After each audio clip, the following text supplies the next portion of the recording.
Great. Welcome everybody. As Sam was saying, my name is Paul Murphy and I'm the Communications and Partnerships Manager for Urban&Civic. And just to put this into context, Urban&Civic are the developers, the master developers for Wintringham across the road from Love's Farm. And back in the autumn of last year, we recently acquired L&Q Estates that have been building what some people may know as Monksfields, but it's the eastern expansion of Love's Farm. And to sort of the right-hand side of the school, there's been a piece of land there that's going to be developed known as the Wintringham Hub. We've been going backwards and forwards with planning, and I just wanted to sort of tell you a little bit more about it. So, as I mentioned, I'm the Communications and Partnerships Manager. Urban&Civic are quite specific on making sure that communications go out to the public and to residents to make sure that you're with us on the journey and we can tell you about what's going on if there's any problems. And obviously, as we go into the other part of Love's Farm 2, or the second part of Love's Farm, I'll be your go-to person for that development as it goes on. I'm also supported by a great team member, Christine Littlewood, who's on this call tonight. She is the community lead for Wintringham, and as the development of Love's Farm expansion goes further, she'll be the go-to person as well. So what I'll do, I'm just going to share my screen. And so what's happening is we've been working with Huntingdonshire District Council on the Wintringham Hub, and it's going into planning sort of at the end of the month. And what I'm going to show you tonight is a public engagement. So it's a bit of a preview, really. It's the preview of the public engagement that you'll be able to go online, have a look, see a bit more about what's going on, and to make any comments. There'll be a box online to make any comments. It's not live at the moment. I think it goes live Thursday, Friday, but you will be sent a message, probably via Sam, with a link that you can click onto, so you can go and have a look in a bit more detail than I'm going to show you tonight, and post any comments. And then what will happen at the end of the consultation, which is in about 2 weeks' time, I think it's Monday, the 20 something of June, the district council will take all those comments and then they'll sort of decide about, they'll take those factors into consideration when looking at the planning application. So I'm just going to share my screen. I'm not that used to Zoom, so bear with me a second.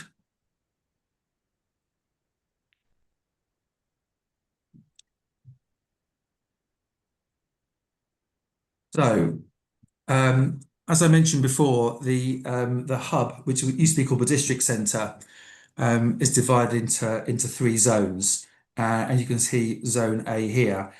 There's always been planning in for a supermarket of some kind, but we're pleased to announce that the supermarket will be Marks and Spencer. So we're in negotiations with them to build a 16,000 square foot food hall, and it'll be accompanied by an eatery, which is here. This is the current Three Fishes Pond, if you're familiar with that. There'll be a plaza here and a car park here. And there'll also be a parade of shops here. I'll go into talk about these a bit more detail later. But there'll be a parade of shops here with some offices above over here, and you can be access to it through different parcels through the rest of the development. This is the school here. Zone B, which will come over in the next sort of 2 to 3 years, we're starting to work on that at the moment, or what that actually look like. But basically, it'll have a nursery, a health centre, a library, and a community centre. And we're just starting to work on how that will look. And at the back here, at Zone C, just before the lakes, we're just going through the final stages of planning, and that'll be a David Lloyd Leisure Club. Obviously, the various different types of sporting events and lounges and restaurants. And we'll also have 2 swimming pools, I believe, an indoor and an outdoor. So that's the sort of district centre as a whole. And I'll just sort of take you through a few more details about how this all came about. For those of you probably won't remember, but we did a consultation back. In fact, it was before my time. It was when Christine managed this. There was a public engagement really asking about what residents wanted um, from this area, and there was an expressed desire for public spaces to have a unique character and reflect the heritage of the site. And I'll talk about that a bit more in a minute. Naturally safe landscape spaces to meet friends and sit outside and enjoy and meet up with friends. They wanted to see a supermarket and have a different range of shops and services that were very local to them. Also, all being linked together with pedestrian ways and walking, so people don't have to use cars and get about really. And also a public square, a bit similar, but it'd be a bit larger to what's opposite the plaza at the Wintringham School, um, just for events and maybe used for markets and pop-up stores and that sort of thing. So that's what um, that's what residents wanted to see. And I'd like to sort of think that actually this is what we're going to be delivering. As I mentioned before, this is the Marks and Spencer here. This is the Three Fishes Pond. Um, this is the Marks and Spencer here with the food hall here and the car park. I think it's about 250 spaces of car parking, and there'll also be a transport hub in the middle there for bikes and easier access for transport. There'll also be, I think it's about 20 odd car charging facilities as well. This is really what it's going to look like. As you can see, these are obviously artists' impressions. You can see the food hall here, and you can see the eatery in the background. I think there's some more people wanting to come in. Let me just let them in. What sort of eateries is it going to be? Well, you could ask me questions, is there?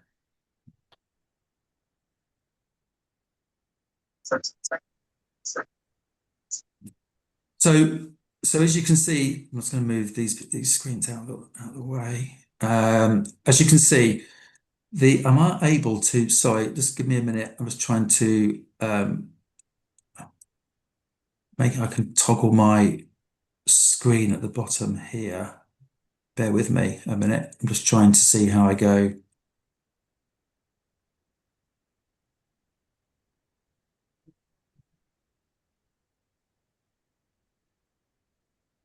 I'm not used to Zoom. For some reason, I'm not able to go left to right at the moment. I will try and get through this.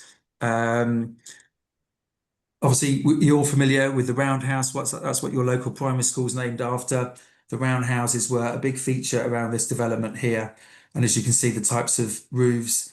Just bear with me. I'm just going to try and see how I can get this to toggle the other way. If anybody knows how to use Zoom, that would help. Bear with me.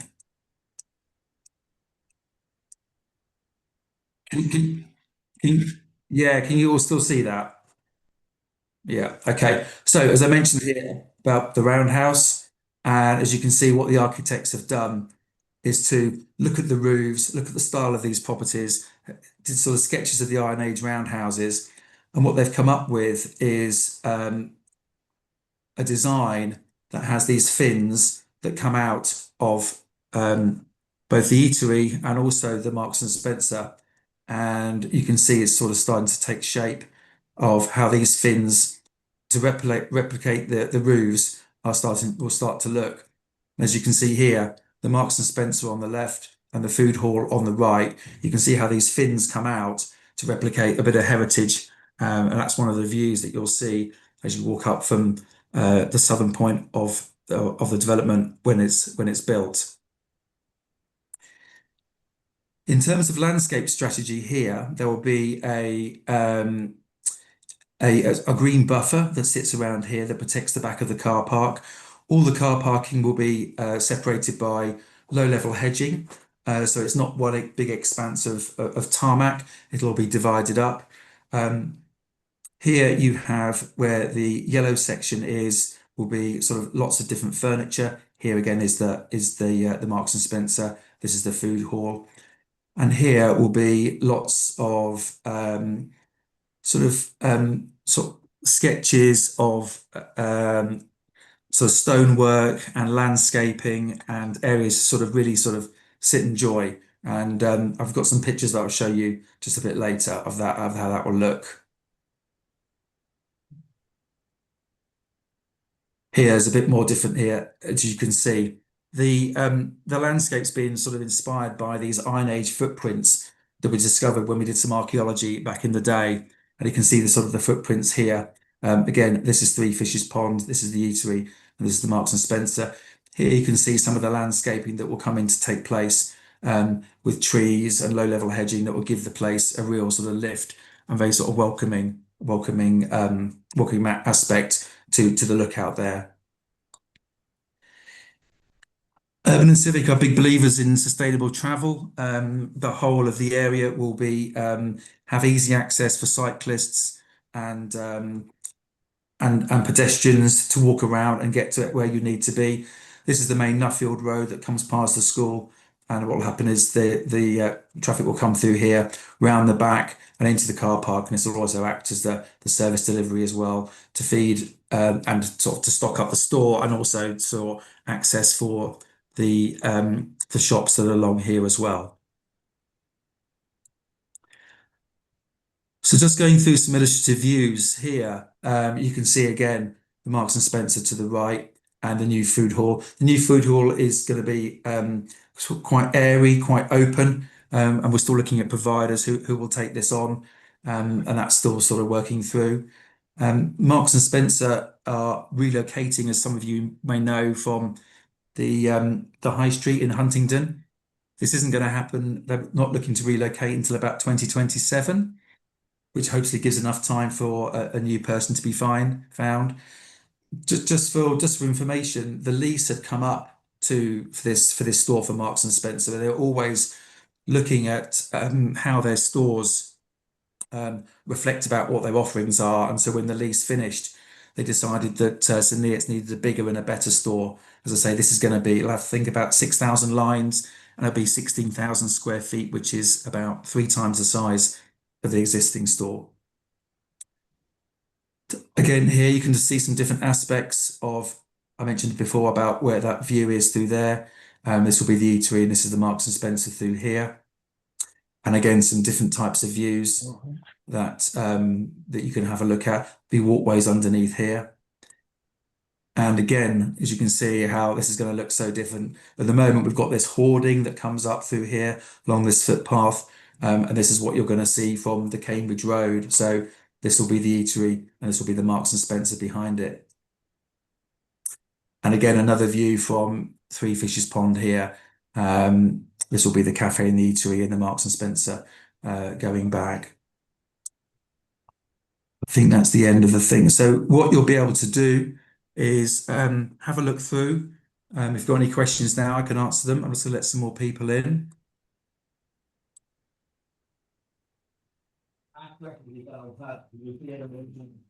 And you'll be able to post your views, ideas, good or bad, into that box there and send it off. It'll all get collated, and then the Huntingdonshire District Council will take all those comments on board about whether to decide for planning consent, which will probably be in the autumn. Handy for us. Mind it's not for a few years. So that's in a nutshell, sort of short and sweet. I'm not sure if anybody has any questions either in the chat or able to have any sort of feedback or any questions about anything.